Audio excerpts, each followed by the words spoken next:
तो गाइज आज की इस वाली वीडियो में हम लोग सोलो लेवलिंग के सीजन 3 के एपिसोड 8 को एक्सप्लेन करने जा रहे हैं। तो प्रीवियस एपिसोड के आखिर में हम लोगों ने देखा था कि अब जिनवू एंड जिन्हो जापान के लिए आगे बढ़ते हैं। तो अब आगे अगले एपिसोड की शुरुआत में हम लोग देखते हैं कि जापान के अंदर इवैक्यूएशन का काम चल रहा होता है और उन्हीं में से एक आर्मी मैन डॉक्टर को कहता है इस ट्रक के अंदर इनफ स्पेस नहीं है वुंडेड पेशेंट के लिए और कम से कम हम लोग 3 से 4 लोग ही ले जा पाएंगे। और तभी वो डॉक्टर बोलता है ये तुम क्या मजाक कर रहे हो, इधर 10 से भी ज्यादा लोग हैं जो कि सीधे चल तक नहीं सकते। और तभी वो आर्मी मैन उन पे भड़क जाता है और बोलता है उनकी चिंता करने की कोई जरूरत नहीं है जो कि जल्दी मरने वाले हैं और जायंट इधर किसी भी वक्त आते होंगे और अगर तुम लोग यहीं पे रहोगे तो मारे जाओगे।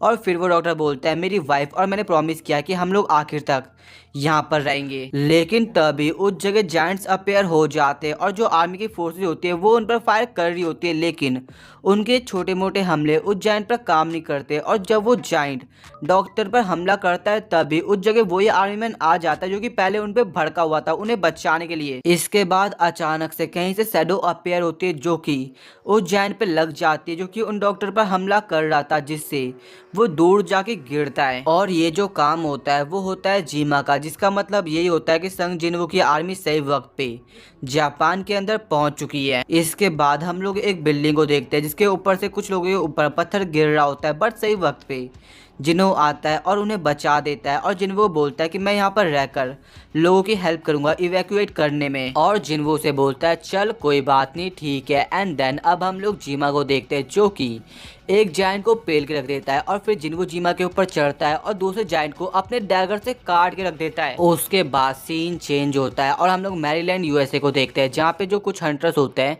वो एक साथ बैठे हुए होते हैं और जिन्वू के बारे में बात कर रहे होते हैं। और उन्हें ऐसा लगता है कि जो जिन्वू है वो जापान के रेड में मारा जाएगा और इसीलिए कोई अपना घर बैठ पे लगाता है तो कोई अपनी कार। पर शायद से फिर थॉमस बोलता है मैं तुम्हारी बात से श्योर तो नहीं हूँ, लेकिन मैं इस स्कैवेंजर गिल्ड की बिल्डिंग दाव पे लगाता हूँ कि वो सरवाइव कर लेगा। और मैं तुम सभी को सजेस्ट करता हूँ कि तुम सभी लोग उस एसरेन गेट पर फोकस करो जो हमारी बैकयार्ड में अपेयर हुआ है। और मैं तो ये सोच रहा हूँ कल के डंजन ब्रेक के बाद कितने लोग तुम में से सरवाइव कर पाएंगे। बट वो लोग ना थॉमस की बातों को सीरियस नहीं ले रहे होते हैं, उन्हें ऐसा लग रहा होता है कि साला ये फिर से आ गया हमारा दिमाग खराब करने के लिए। और फिर थॉमस विंडो की तरफ देखता है और बोलता है देखकर लग रहा है कि जो जापान है वो एक रियल फन प्लेस बन चुकी है। और अभी तुम लोग ये भी देख सकते हो कि जो अमेरिका है वहाँ पे भी एक एसरेन गेट अपेयर हो रखा है। और फिर हम लोग देखते हैं जापान का सीन जहाँ पर जो कैमरामैन होता है वो चिल्लाते हुए बोलता है सभी लोग जो ये सब अपने घर में देख रहे हो ये बिलीव करना काफ़ी मुश्किल है, लेकिन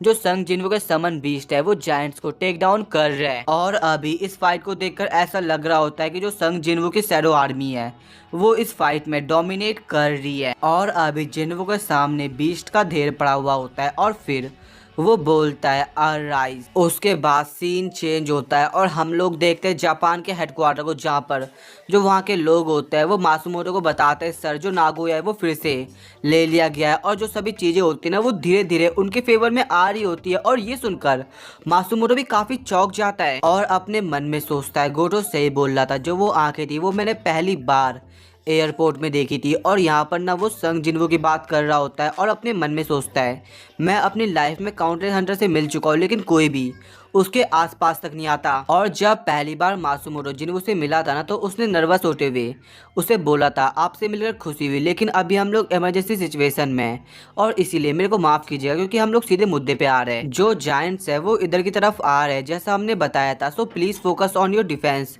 अराउंड ओसाका। और अभी मासुमोटो को ऐसा लग रहा होता है कि चाहे जिन्हो कितना ही ताकतवर क्यों ना हो लेकिन वो इन जायंट्स को नहीं हरा सकता और अभी उन्हें दूसरी कंट्री से नेगोशिएट करना होगा। लेकिन जिन्हो ने बोलता है मैं इस चीज़ से एग्री नहीं करता। और ये सुनकर ना वहाँ पे सभी लोग चौंक जाते हैं और जिन्हो को बोलते हैं भाई तू प्लान क्या बना रहा है। और अब हम लोग प्रेजेंट में आते हैं जहाँ पर मासुमोटो अपने मन में सोचते हैं ऐसा नहीं हो सकता, क्या उसका प्लान उन जायंट्स को अकेले हराने का है। और फिर सीन चेंज होता है और हम लोग देखते हैं जायंट्स की शैडो को जिसको जिन्हो ने अभी एक्सट्रैक्ट किया है और वो उनका नाम 1 2 3 4 5 6 रखता है। और अभी बंदे के दिमाग में ये चीज़ चल रही होती है कि वो अपनी शैडो एक्सचेंज स्किल का यूज़ करके जायंट्स की कॉर्प्स की तरफ जाएगा और उन्हें अपनी शैडो आर्मी में भर्ती कर लेगा। लेकिन उससे पहले वो जिनो को बोलता है आगे जाओ और थोड़ा बेड रेस्ट कर लो, मैं अभी आता हूँ। और जिनो जवाब देता है ठीक है। और अभी जिनो अपने मन में सोचता है ये देखने में काफी सिंपल लग रहा है, लेकिन अभी तो चीजें स्टार्ट ही हुई है। और फिर हमें जिन्वो के थ्रू बताया जाता है कि जो उसके शैडो सोल्जर्स है वो all over the Japan split हो चुके हैं, जो कि हंटर्स की हेल्प कर रहे हैं और जायंट्स को किल कर रहे हैं। और फर्क नहीं पड़ता वो कितनी बार भी डिस्ट्रॉय हो जाए, लेकिन वो बार बार रिजनरेट कर रहे हैं, जिससे जो थके हुए जायंट्स है उनके पास कोई चांस ही नहीं बन रहा उन्हें हराने का। लेकिन उनके लिए प्रॉब्लम यह है कि जापान में एशियन डंजन ब्रेक होने के कारण उधर एक वेव आ चुकी है डंजन ब्रेक की, जिसके अंदर से लोअर रैंक बीस निकल रहे और सिटीज को कॉन्करर कर रहे हैं। और इसीलिए इवैक्यूएशन और सरप्रेशन जो इफर्ट्स है वो सेम टाइम में हो रहे हैं। और फिर हम लोग देखते हैं डंजन ब्रेक की 7वीं रात को, जहाँ पर जिन्वो और जिनो शहर में घूम रहे होते हैं। और फिर जिनो जिन्वो को बोलता है सर सभी चीजें बर्बाद हो चुकी है और मेरे को उसके बारे में कुछ बताइए। और यहाँ पर वो उस गार्ड की बात कर रहा है जो गेट को गार्ड कर रहा है। लेकिन तभी साइड से जिन्वो के पास कोई आता है और बोलता है हेलो मिस्टर संग। और जो बंदी होती है ना वो और कोई नहीं हानिकावा होती है। और जिन्वो से पूछता है यहाँ पे और कोई हंटर तो दिख नहीं रहे।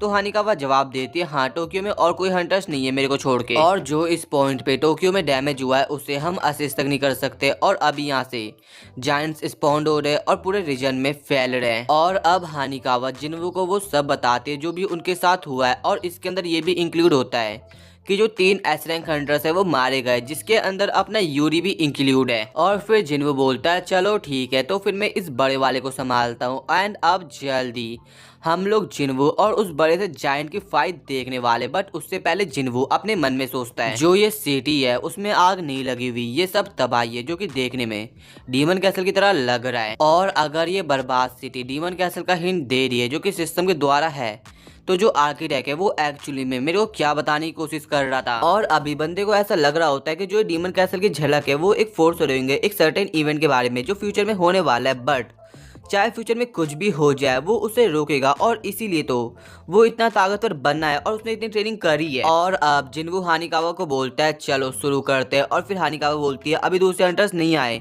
तो जिन्वो जवाब देता है उनकी कोई जरूरत भी नहीं है। और इसी दौरान हम लोग जापानीज हंटर्स को भी देखते हैं, वो भी एस रैंक हंटर्स को जिनकी एक ही जायंट को हराने में काफी हालत खराब हो चुकी है। और इसके बाद हम लोग देखते हैं जिन्वो को जिसकी जो आर्मी होती है वो एक ही जगह सभी गैदर हो रही होती है। और इसी दौरान हम लोग बेरू को भी देखते हैं जो कि आसमान से जिन्वो के पास आता है और झुक जाता है। और सबसे पहले जिन्वो अपनी आर्मी की तरफ देखता है और बोलता है तुम सभी लोग यहाँ पर हो, तुम सभी लोगों ने अच्छा काम किया। और बेरू बोलता है थैंक यू मास्टर। और अभी फाइट शुरू होने से पहले ना जिनो को बोलता है कि वो हानिकावा को यहाँ से ले जाए। और फिर वो ऐसे करता है एंड देन जो हानिकावा और जिनो होते हैं ना वो वहाँ से निकल लेते हैं। इसके बाद अब अपना रियल गेम शुरू होता है जहाँ पर जिन्वो बोलता है अराइज, जिससे होता कुछ ऐसा है कि जितने भी वहाँ पे जायंट्स की कॉप जिन्वो ने मारी थी उन सभी की शैडो एक्सट्रैक्ट हो जाती है। और अब जिन्वो अपने सभी शैडो सोल्जर्स को ऑर्डर देता है उस बड़े से जायंट पे हमला करने के लिए। और अब जो जिन्वो की आर्मी होती है ना वो सभी एक साथ उस बड़े से जायंट पर आगे बढ़ते हैं। और ये कितनी बड़ी आर्मी है तुम लोग अपनी स्क्रीन के सामने खुद देख सकते हो। और जो जिन्वो की आर्मी होती है ना वो उस बड़े से जायंट की तरफ पहुंचने वाली थी, बट तभी जो जायंट होता है ना वो अपनी आंखें खोलता है और उसका जो मकसद होता है ना वो उन्हें मारने का होता है। और ये चीज़ जिन्वो नोटिस कर लेता है और इसके बाद वो जायंट एक ही ब्लो में काफी सारे आर्म्स को फेल देता है। और अभी इस फाइट के अंदर ना जो वो जायंट होता है उसके अटैक काफी इम्पैक्टफुल होते हैं, वो काफी जल्दी काफी सारे शैडो सोल्जर्स को हरा देता है, वाइप आउट कर लेता है। जो देखकर जिन्वो भी अपने मन में सोचता है ये क्या इनक्रेडिबल पावर है, इसने अपने एक ही स्विंग में मेरे हंड्रेड्स ऑफ सोल्जर्स को वाइप आउट कर दिया है। और अभी बेसिकली कहा जाए ना जो जिन्वो है वो उसकी पावर्स को अपने मन में एप्रिसिएट कर रहा है। और इसके बाद अब वो ये सोचता है उसके एक्सपीरियंस के अकॉर्डिंग 2 तरीके अनप्लीजेंट फीलिंग को खत्म करने के। पहला, जिस चीज़ से तुम्हें डिस्कम्फर्ट हो रहा है तुम उस चीज़ से भाग जाओ और उसे हमेशा के लिए भूल जाओ। और दूसरा तरीका, जिस चीज़ से तुम्हें डिस्कम्फर्ट हो रहा है तुम उसे जड़ से उखाड़ फेंको। और अभी हम लोग देखते हैं कि जायंट पे एक फायर अटैक आता है और साइड से उस पे उसका एक जायंट भी जो जायंट की शैडो होती है वो अटैक करती है। लेकिन सबसे पहले वो जायंट उस फायर अटैक को रोकता है और इसके बाद जब उस पर एक जायंट की शैडो अटैक करी थी, फिर वो उसे पेल देता है। और अब बारी आती है एंट्स की, जो कि जायंट के पैरों पे चढ़ जाते हैं और उसे मारने के लिए उसकी तरफ आगे बढ़ते हैं, लेकिन वो जायंट अपने पैर हिलाता है और जो सभी एंट्स होती है वो सभी वाइप आउट। और फिर अब बारी आती है बेरू और इग्रिस की, लेकिन जिन्वू उन्हें फाइट में उतरने से रोक देता है और अपने मन में सोचता है मैंने इससे इतना तो एक्सपेक्ट किया था और मेरे पास अभी इनफ माना है और मैं तब तक इस पे हमला करता रहूँगा जब तक मेरे को इसकी वीकनेस पता ना चल जाए। और दूसरी तरफ हम लोग उस बड़े से जायंट को देखते हैं जो कि जिन्वू के शैडो सोल्जर्स को पेल रहा होता है, डोमिनेट कर रहा होता है। और अभी जो जिन्वू का माना होता है ना वो रैपिडली डिक्रीज हो रहा होता है। और फिर वो अपने मन में सोचता है जो इस जायंट की होल बॉडी है वो आर्मर से सील्ड है, ऐसा जैसे कि इसने कोई सील पहना हो, और इसीलिए वो डिफेंड नहीं कर रहा हमारे अटैक को, और इसलिए वो काफी कॉन्फिडेंट भी है। लेकिन फिर उसे वो पल याद आता है जब उस जायंट ने अपनी आंखों को फायर से प्रोटेक्ट किया था, और वो समझ जाता है उसे क्या करना है। और इसके बाद वो बुलाता है काइजल को, और अब काइजल, बेरू और इग्रिस साथ में उसकी तरफ आगे बढ़ते हैं, आई मीन जायंट की। और सबसे पहले बेरू जायंट पर हमला करता है, लेकिन जो जायंट होता है वो उसके हमले को डॉज कर देता है। इसके बाद हम लोग देखते हैं इग्रिस को जो कि काइजल के ऊपर बैठा हुआ था, और फिर वो उस जायंट की तरफ अपना थंडर अटैक कर देता है अपनी शॉट के थ्रू। लेकिन जब वो हमला उस जायंट की आंखों पे लगने वाला था तभी वो बंदा, आई मीन जायंट, उस हमले को डॉज कर देता है और फिर वो अटैक लगता है खाली बिल्डिंग पे। और ये देखकर जिन्वू अपने मन में सोचता है यस, ये बात मैं जानता था। एंड अब जो वो जायंट होता है वो सबसे पहले काइजल को पेलता है, लेकिन उसके हमले से इग्रिस बच जाता है। और ये चीज ना उस जायंट ने नोटिस नहीं करी थी और उसे ऐसा लगता है कि सभी चीज सही चल रही है, बट अचानक से वो देखता है इग्रिस को जो कि उसके ऊपर चढ़ा हुआ था और उसकी तरफ आ रहा होता है। और जैसे इग्रिस उस जायंट पे अपना थंडर अटैक करता है वो उस अटैक को ब्लॉक करता है, ना कि उसके आंख पे लग जाए। बट यही चीज उसकी सबसे बड़ी गलती होती है, बिकॉज जो वहाँ पे आग होती है ना उसके अंदर से निकलता है अपना संग जिन्वू, जो कि उसका एक आंख फोड़ देता है। और एक बैड स्माइल के साथ अपने मन में सोचता था ये बात मैं जानता था। और फिर साइड से बेरू की भी एंट्री होती है जो कि उस जायंट की तरफ तेजी से आगे बढ़ता है और उसे काट के रख देता है। एंड दूसरी तरफ जो अभी जिन्वू है ना वो काफी ज्यादा भयानक लग रहा होता है और यूज करता है अपनी कमांडर अथॉरिटी स्किल का। और इसके बाद एक तरफ बेरू और एक तरफ जिन्वू उस बीस्ट को बड़ी बुरी तरीके से इंजर्ड कर रहे होते हैं। और ये देखकर ना हानिकावे बोलती है अब जो लड़ाई है वो किसी हंटर और बीस्ट के बीच नहीं रही, जो ये बैटल है वो अब मॉन्स्टर्स के बीच में है। और अभी जिन्वू भी अपनी म्यूटिलेशन स्किल का यूज करता है, और एक तरफ जिन्वू और एक तरफ बेरू उसे काफी भारी मात्रा में डैमेज दे देते हैं। एंड अब एक पॉइंट ऐसा आता है जब उन्होंने फाइनली उस जायंट को हरा दिया है।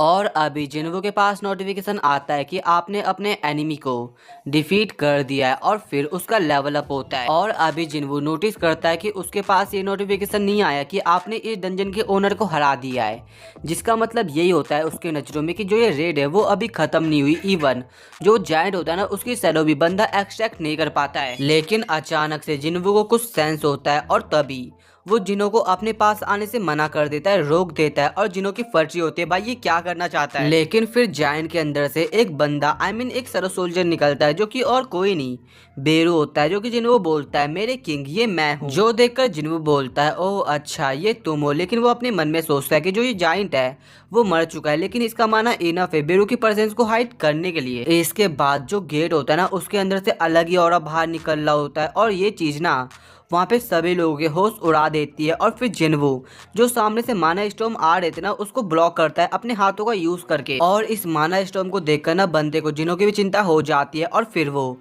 जिनों की तरफ देखता है। और जो इग्रिस था ना उसने जिनों को प्रोटेक्ट किया हुआ था, और जो गेट के अंदर से माना बाहर निकल रहा होता है उस माने की पावर तुम इससे अंदाजा लगा सकते हो कि उस माना ने जिन्वू कट दे दिया। और ये चीज ना बंदे के साथ पहले कभी नहीं हुई थी। और अब वो जिन्हों को चिल्लाते हुए कहता है जिन्हों तुम यहीं पे रहो, मैं अंदर जाके देखता हूँ क्या माजरा है। और फिर जिन्हों उन्हें कहता है सर अपना ध्यान रखना आप। इसके बाद जिन्वू गेट की तरफ तेजी से आगे बढ़ता है और गेट के अंदर एंटर कर जाता है। और जो गेट के अंदर की जगह होती है ना वो काफी ज्यादा मैसिव होती है। और फिर साइड से बेरू जिन्हों बोलता है मेरे किंग क्या आपने ये वॉइस सुनी? और जिन्हों बोलता है हाँ क्या तुमने भी ये वॉइस सुनी है? और अभी ना जो उन्हें आवाज आ रही थी वो हंसने की होती है। और फिर जिन्हों अपने मन में सोचता है पहले हमारे एनिमी ने गेट को ब्रोक कर दिया और अब वो हंस रहा है। जो चीज़ है वो काफ़ी ज़्यादा इंटरेस्टिंग होती जा रही है और फिर बेडू को बोलता है चलो आगे चलते हैं। और फिर हम लोग देखते हैं एक जायंट को जो कि काफ़ी खुश होता है जिन्वू को देखकर, और वो जायंट ना बेडू में बंधा होता है और फिर वो रूलर्स को भी यहाँ पे मेंशन करता है एंड देन जिन्वू को शैडो मोनार्क बोल के मेंशन करके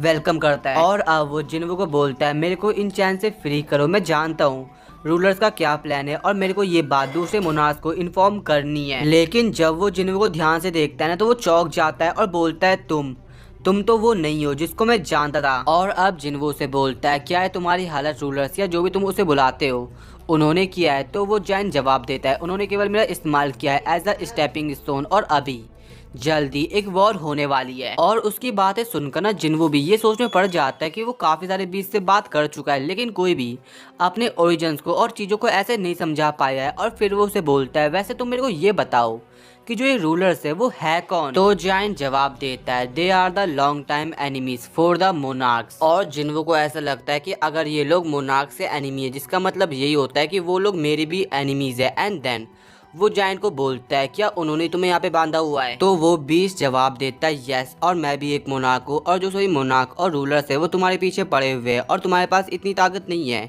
कि तुम उन सभी को हैंडल कर पाओ और अभी तुम्हें अपने एलाई से ही फाइट बैक करनी होगी और मेरी सील को अंडू करो और मैं तुम्हारी इस चीज में हेल्प करूंगा। लेकिन जिन्वू भी लाइक अबे तू एक बीस्ट है और तू मेरे को ये बता कि मैं तेरी बातों पे भरोसा कैसे कर सकता हूँ? तो वो मोनार्क जवाब देता है ठीक है तो मैं तुम्हें अपने आप पे बिलीव दिलाता हूँ। एंड देन वो एक मंत्र गाने लग जाता है जिससे जिन्वू के सामने एक नोटिफिकेशन आता है कि जो मोनार्क ऑफ द बिगिनिंग जिसका नाम लीगिया है वो एक प्लेज खाता है शपथ खाता है भरोसे की। और ये देखकर ना जिन्वू थोड़ा सोच में पड़ जाता है कि उसे क्या करना चाहिए, लेकिन जो उसका जवाब होता है ना वो यस होता है। और फिर लीगिया उसे बोलता है चलो मेरी सील्स को रिलीज कर दो और फिर मैं तुम्हारी हेल्प करूंगा। और जिन्वू बोलता है चलो मैं तुम पे अब कंप्लीटली भरोसा कर सकता हूँ। और जब जिन्वू उसे छुड़ाने के लिए कुछ बोलता है तो वो बोल ही नहीं पाता और हमें पता चलता है कि इस प्लेज के अंदर जो ये प्लेज है ना वो भरोसे पर काम करती है और जो भी इस प्लेज के अंदर होगा वो झूठ नहीं बोल सकता है। और इसका मतलब यही होता है कि जिन्वू उसका बेवकूफ बना रहा था। और अब जिन्वू से बोलता है चलो ठीक है मैं समझ गया और तुम मेरे को ये बताओ कि तुम इतना फ्रीली